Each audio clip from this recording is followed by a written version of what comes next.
Hi friends, ఈరోజు వచ్చేసి మనం టాప్ స్టిచ్చింగ్ అనేది దాని నెక్స్ అనేది ఎలా స్టిచ్ చేసుకోవాలో చూద్దాము. నేను వచ్చేసి బక్రంగ్ క్లాత్ మీద నెక్ అనేది డ్రా చేస్తున్నాను. నెక్ విత్ వచ్చేసి 4 ఇంచెస్ తీసుకున్నాను, హైట్ వచ్చేసి 4 ఇంచెస్ తీసుకున్నాను. మార్కింగ్ అనేది చేసేసి ఇట్లా రౌండ్ అనేది షేప్ ఇచ్చాను. లోపల నుంచి ఒక 1/2 ఇంచ్ వరకు మనం ఇలా మార్కింగ్ అనేది చేసేసుకుని మనం నెక్కి డిజైన్ అనేది గీసేసుకుందాము. చూస్తున్నారు కదా, ఈ ఒక చిన్న మూత ఇంట్లో ఏదన్నా క్యాప్ మూత ఏదన్నా ఉంటే దాంతో ఇలా ట్రై చేసి ఇలా డిజైన్ అయితే గీసుకొని లాస్ట్కి వచ్చి ఇట్లా గీసుకొని లాస్ట్లో చిన్న షేప్ అనేది మనం ఇలా రౌండ్గా ఇచ్చేసుకుందాము. ఇక్కడికి షేప్ అయిపోయింది కదా, కిందకి 2 ఇంచెస్ తీసుకుని మధ్యలో ఒక మిడిల్లో ఒక 1/2 ఇంచుకి మార్కింగ్ చేసుకుని మనం మళ్ళీ ఈ రౌండ్ దాంతో ఇట్లా మార్కింగ్ అనేది చేసుకుని చిన్న మన కూజా టైప్ షేప్ ఉంటుంది కదా, ఆ షేప్ అనేది ఇచ్చేస్తే మనకి నెక్ మోడల్ అనేది రెడీ అయిపోద్ది. ఒక 1 ఇంచ్లో మనం ఖర్చు కోసం కూడా తీసేసుకుంటే నెక్ అనేది రెడీ అయిపోద్ది. మొత్తం నేను పైనుంచి కిందకు వచ్చేసి 6 ఇంచెస్లో మాత్రమే నేను ఈ నెక్ మొత్తం డ్రా చేశాను. 6 ఇంచెస్ చాలండి. 6 ఇంచ్ కంటే కిందకి వెళ్తే మనకి ఎక్కువైపోతుంది నెక్ విత్ అనేది. 6 ఇంచెస్ లోపే మనం ఈ డ్రా అనేది చేసుకుంటే నీట్గా వస్తుంది, పర్ఫెక్ట్గా. ఇది చూసారు కదా, నేను బక్రంగ్ క్లాత్ మీద గీసాను. దాన్ని మనం ఎలా అయితే డ్రా చేసామో అలా నీట్గా పేపర్ అనేది కట్ అవ్వకుండా నీట్గా కట్ చేసుకుందాం. చూసారు కదా, కట్ చేసుకున్న నెక్ షేప్ అనేది వచ్చేసింది. దీన్ని అయితే నేను లైనింగ్ మీద పెట్టేసి ఐరన్ చేసి నేను స్టిచ్ అయితే వేసేస్తున్నాను. చూసారు కదా, ఇవి స్టిచ్ చేసేటప్పుడు మాత్రం సూద్ అనేది పైకి లేస్తూ పాదం అనేది కిందకి వెళ్తూ ఉంటే మనకి స్టిచ్ అనేది నీట్గా వస్తుంది. జాగ్రత్తగా నిదానంగా వేసుకోవాలి. ఈ కట్ వర్క్ అనేది డిజైన్ చూడడానికి సింపుల్గా కనిపిస్తుంది, కానీ స్టిచ్ చేసేటప్పటికి మాత్రం చాలా టైం పట్టేస్తుంది. జాగ్రత్తగా స్టిచ్ చేసుకోవాలి. మనం అలా స్టిచ్ చేసుకుంటేనే నెక్ షేప్ అనేది కూడా పర్ఫెక్ట్గా మనకు వస్తుంది. అందుకనే లేట్ అయినా పర్వాలేదు, నిదానంగా జాగ్రత్తగా స్టిచ్ అనేది చేసుకోవాలి. పిన్స్ అనేది తీసి నెక్ కటింగ్ అనేది చేసుకుంటున్నాను. నిదానంగా ఒక 1/2 ఇంచు ఖర్చు ఉండేటట్టుగానే మనం కటింగ్ అనేది చేసుకోవాలి. దాని దగ్గరికల్లా కటింగ్ అయితే చేసుకోకూడదు. ఇలా కటింగ్ అనేది చేసేసుకుని నీట్గా టక్స్ అనేది ఇచ్చేసుకుందాం. మనం దేనికైనా సరే ఇలా టక్స్ అనేది ఇచ్చుకుంటేనే మనం క్లాత్ అనేది ఈజీగా తిరుగుతుంది.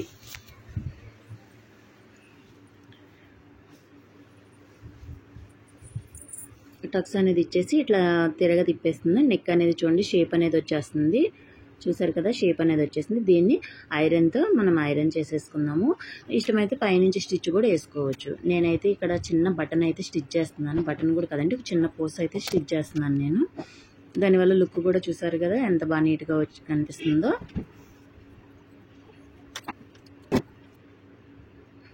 అయిపోయాక చుట్టూ లైనింగ్ అనేది జాయింట్ చేసేసుకుందాం. జాయింట్ చేసుకున్న తర్వాత నేను షోల్డర్ అయితే జాయింట్ చేసేసాను నీట్గా. 2 షోల్డర్లది కూడా నేను నీట్గా జాయింటింగ్ అయితే చేసేసాను. జాయింట్ అయిపోయిన తర్వాత మన హ్యాండ్స్ వచ్చేసి లైనింగ్ వేయలేదండి. హ్యాండ్స్కి వచ్చేసి లోత్ అనేది తీసేసుకుని కింద చిన్న 1 ఇంచ్లోనే పట్టీ కింద అయితే కుట్టేశాను. 2 హ్యాండ్స్కి అలాగే కింద చిన్న పట్టీ అయితే కుట్టేశాను. మనం లోత్ అనేది చూసుకుంటూ హ్యాండ్స్ రెండింటిని స్టిచ్ చేయాలి. ఇప్పుడు వచ్చేసి మిడిల్లో మనం టక్ అయితే ఇచ్చుకుంటాం కదా, ఆ టక్ దగ్గర మనం మిడిల్లో టక్ ఒకటి పెట్టేసుకుని అక్కడి నుంచి మనం హ్యాండ్ జాయింటింగ్ అనేది ఒక 1/2 ఇంచు లెంత్లోనే స్టిచ్ చేసుకుంటూ వచ్చేసేయాలి. నీట్గా ఇలా స్టిచ్ చేసుకుంటే మనకి హ్యాండ్ కూడా పర్ఫెక్ట్గా వస్తుంది. అటు ఇటు అనేది కొంచెం ముడతలు అనేది రాకోకుండా నీట్గా ఎక్స్ట్రా క్లాత్ అంతా కట్ చేసుకుని 2వ హ్యాండ్ కూడా నేను అలాగే జాయింట్ చేసేస్తున్నాను. చూడండి, అలాగే మనం 2వ హ్యాండ్ కూడా సేమ్ అలాగే జాయింట్ చేసేసుకుందాం. హ్యాండ్ జాయింట్ చేసేటప్పుడు మాత్రమే మనం ఫ్రంట్ లోతు తీసుకుంటాం కదా, ఆ టక్స్ పెట్టుకుని దాన్ని బట్టి మనం స్టిచ్ చేసుకుంటేనే మనకు పర్ఫెక్ట్గా వస్తుంది. ఇలా నీట్గా 2వ కుట్టు కూడా వేసేసుకుని హ్యాండ్స్ అనేది నేను జాయింట్ చేసాను. ఇప్పుడు వచ్చేసి మనం సైడ్ జాయింటింగ్ వేసుకునేటప్పుడు చూసుకోండి. ఇదిగో మన హ్యాండ్ అంతా ఒక చోటన మనం టక్స్ చేసి ఇచ్చుకున్నాం కదా, వెస్ట్ సైజు దగ్గర హిప్ సైజు దగ్గర మార్కింగ్లు చూసారా నాకు సమానంగా వచ్చినాయి. అవి క్లాత్ అనేది కదలకుండా పిన్స్ అనేది కొత్తగా కుట్టే వాళ్ళకైతే పిన్స్ అయితే కంపల్సరీ పెట్టుకోండి. ఇలా పిన్స్ పెట్టుకొని స్టిచ్ అనేది వేసేసుకుందాం. హ్యాండ్ లూజ్ వచ్చేసి మార్కింగ్ చేసేసుకుని ఒక స్టిచ్ అయితే వేసి చూపిస్తున్నాను. చూడండి, మార్కింగ్లు అయితే మనకి ఎక్కడెక్కడ మార్కింగ్లు చేసుకున్నామో అక్కడికి లైన్గా స్టిచ్ అనేది వేసుకుంటారు. నా వీడియో కనుక నచ్చితే లైక్ చేయండి ఫ్రెండ్స్.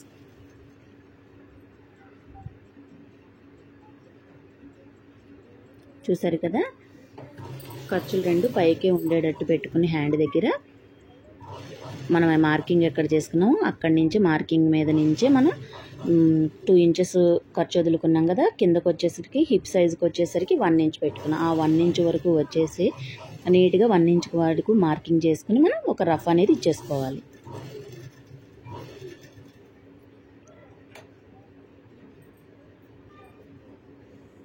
అట్లాగే ఒక 2 స్టిచెస్ అయితే మనం ఒక 1/2 ఇంచు లెంత్లో డోర్ కుట్లో ఒక 2-3 ఇంచెస్ 2-3 కుట్లు అయితే వేసేసుకున్నాం.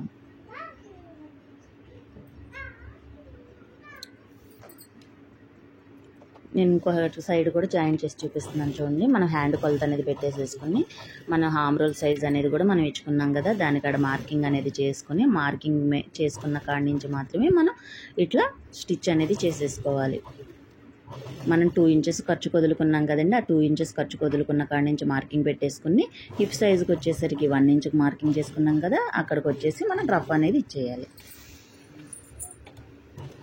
నేను ఇంకో కుట్టు కూడా వేసి చూపిస్తాను చూడండి. మనం 1 ఇంచుకి వచ్చేసరికి మనం వెడల్పుగా కుట్టు అనేది రాకూడదు. పైనుంచి 1/2 ఇంచు కుట్టులో వచ్చి కిందకు వచ్చేసరికి మనం 1 ఇంచు కాడికి కలిపేసుకోవాలి కుట్టు అనేది. అది ఎలాగో చూడండి ఒకసారి. ఇచ్చి పైనుంచి కిందకు వస్తాం కదా, ఆ కిందకు వచ్చేసరికి 1 ఇంచు కాడ కలిపేసుకోవాలి కుట్టు అనేది.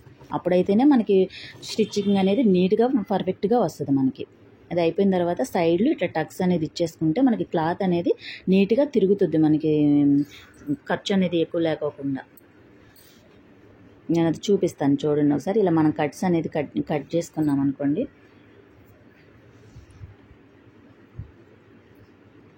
ఇప్పుడు వచ్చేసి మనం సైడ్కి వచ్చేసి 1 ఇంచు మనం పెట్టుకున్నాం కదా, సైడ్ మనం స్టిచ్ చేసుకోవడానికి అని చెప్పేసి 1 ఇంచులోనే మనం ఫోల్డింగ్ అనేది చేసేసుకుని ఫిల్ట్ అనేది పెట్టేసుకోవాలి. ఇంకో చూడండి, 1 ఇంచులోనే పైనుంచి కింద వరకు, కింద నుంచి పై వరకు కూడా ఆ 1 ఇంచులోనే మనము ఈ ఫిల్ట్ అనేది నీట్గా సైడ్ కల్లా కుట్టేసుకుంటూ వచ్చేసేయాలి. మనం ఇక్కడ మనం 1 ఇంచ్ వరకు కుట్టుకున్నాం కదా, అక్కడికి వచ్చేసరికి కొంచెం పై వరకు ఒక స్టిచ్ అనేది వేసుకుని అటు సైడ్ కూడా ఫిల్ట్ అనేది నీట్గా మనం పెట్టేసుకోవాలి.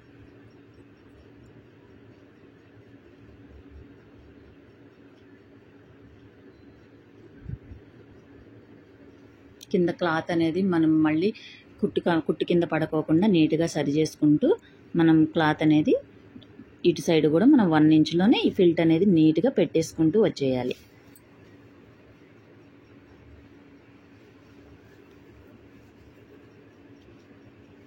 నేను ఇంకొక సైడ్ కూడా చూపిస్తున్నాను.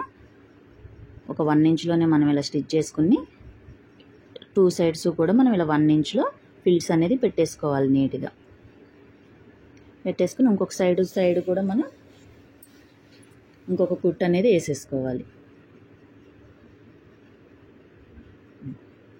సైడ్ అనేది ఒక కుట్టు అనేది వేసేసుకుంటే మనకి స్టిచ్చింగ్ అనేది నీట్గా వచ్చేస్తుంది. చూసారు కదా, మనం ఇందాక టక్స్ అనేది ఇచ్చుకున్నాం కదా, దానివల్ల మనకి క్లాత్ అనేది ఇట్లా షేప్ మనకి మనకి షేప్ వచ్చేసింది చూడండి. ఇక్కడ అలా షేప్ అనేది వచ్చేస్తుంది మనం సైడ్ కట్స్ అనేది ఇచ్చేసుకుంటే. ఇప్పుడు కిందకు వచ్చేసి ఒక 1 ఇంచులోనే మనం కింద కూడా చిన్నగా స్టిచ్ అనేది చేసేసుకోవాలి. ఫిల్ట్లో మనకు పోగులు అనేది రాకోకుండా చిన్నగా స్టిచ్ అనేది చేసేసుకోవాలి.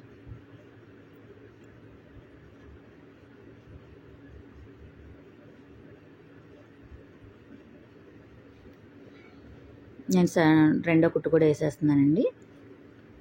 డబల్ కుట్టు అనేది వేసుకుంటే కొంచెం గట్టిగా ఉంటుంది స్టిచ్చింగ్ అనేది కూడా. నేను 2 సైడ్స్ కూడా ఇట్లాగే ఒక 1 ఇంచులోనే ఫోల్డింగ్ చేసేసి కుట్టు అనేది వేసేసాను.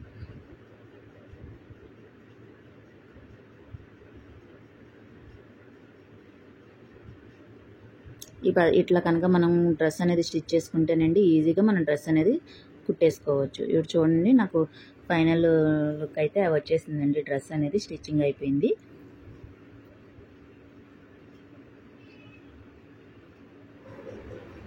డ్రెస్ అనేది వచ్చేసింది, అయిపోయింది.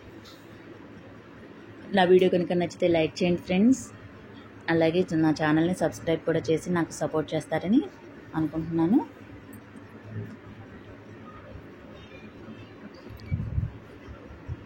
Thank you for watching.